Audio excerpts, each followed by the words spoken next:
Sinampalukan tayong manok. Pero ang gagamitin natin hindi kangkong, kundi sili. Ayun yung ating okra. O, maraming okra. May luya yan, tsaka sibuyas, at tsaka sitaw, at tsaka labanos. Siyempre, hindi mawala yung ating siling panigang. O, siyempre, may kasabayan sa ating gulay. Gusto ng ano ko, ng asawa ko, alam mo kung ano, paksiw naman siya, paksiw na bangus. O, sabayan natin ang paksiw ng bangus yung ating sinampalukang manok. Unahin ko muna ito yung aking paksiw kasi yung amo ko mamaya pagka nagugutom na nagagalit. Kaya unahin natin yan. Yung ating paksiw na bangus.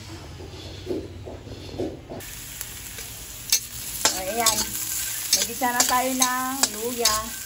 Hindi pala na-videoan yun. Tapos, nilagyan natin ng oil yan. Lalagay na natin yung sibuyas. Tignan mo, galing ni Mapa Cooking.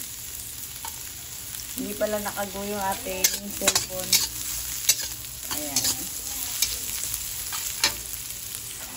Lagay natin yung ating manok. Puro legs yung manok natin. Meron dyan hindi legs.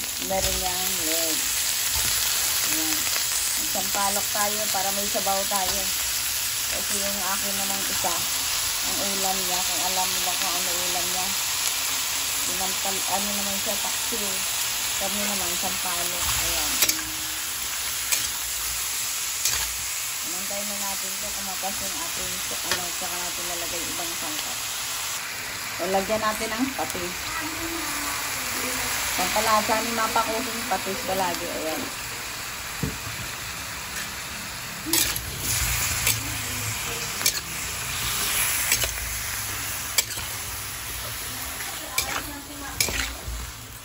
Tapos alam mo ba, pagkatapos nito, may ating, ayan, luto na yung ating paksiw na bangus. O, sinabay natin dito sa ating sinampalukang manok. Ayan, sampalok manok yan. Tingnan mo, nagdadalawang ulam pa si Mapa Cooking, di ba?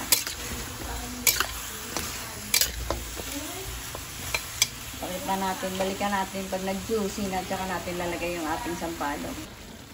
O, lagyan natin ng water. Ayan. Ready na yung kay Mapa Cooking na ano para mabilis na magluto. O, tanghali na naman tayo. Palagi na lang tayo tanghali magluto. Ayan. Sinampalukang manok. Ayan. With matching siling dahon lang yan. O, balikan natin. O, pwede na natin lagay yung ating sitaw. Mamaya-mayang konti pa. O, lagyan natin ng Knorr chicken, yung ating sinampalukang manok. Ayan, lagyan natin konting asin. Okay. Antayin na natin. Pag lumambot na talaga yung ating manok, lalagay na natin yung ating labanos. Lalagay natin yung ating sitaw at saka labanos. O, antayin na natin sumaluto yung ating labanos. Okay. Balikan natin. May lagay na natin yung ating sampalok. Lalagay na tayo ng okra at saka sili. Ayan.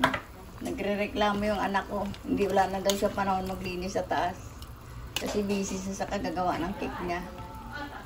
Antayin na lang natin kumulo. Yan yung ating okra. Luto na yung ating sinampalokang. Pero lalagay na natin pala yung sampalok. Tignan mo yung maliit na sampalok. Wala ko nakita na ano eh. Na Knorr sampalok. Tawag nito. Wala akong nakitang bunga ng sampalok. Parang walang bunga ngayon. Kaya nga, ito ayaw pang gumala. Minsan lang gumala. Halika na, kain na tayo dito, Day. Sarap. Maasim. Antayin na lang natin. Nalagyan na natin last ang sili.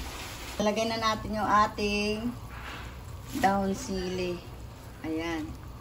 Maraming down sili yan. Kay Mapa Cooking lang yan, ha. 2 taling sili yan. Bakit pa?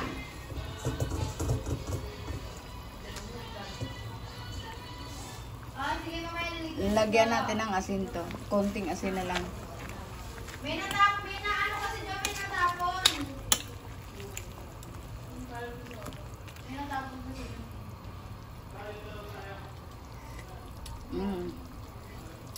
Okay na yung asim.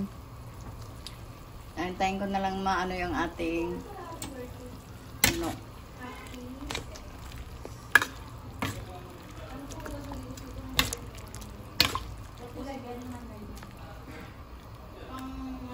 Okay na yung ating sinampalukan na manok. Ni Mapa Cooking. Tingnan mo yung ating sampalok.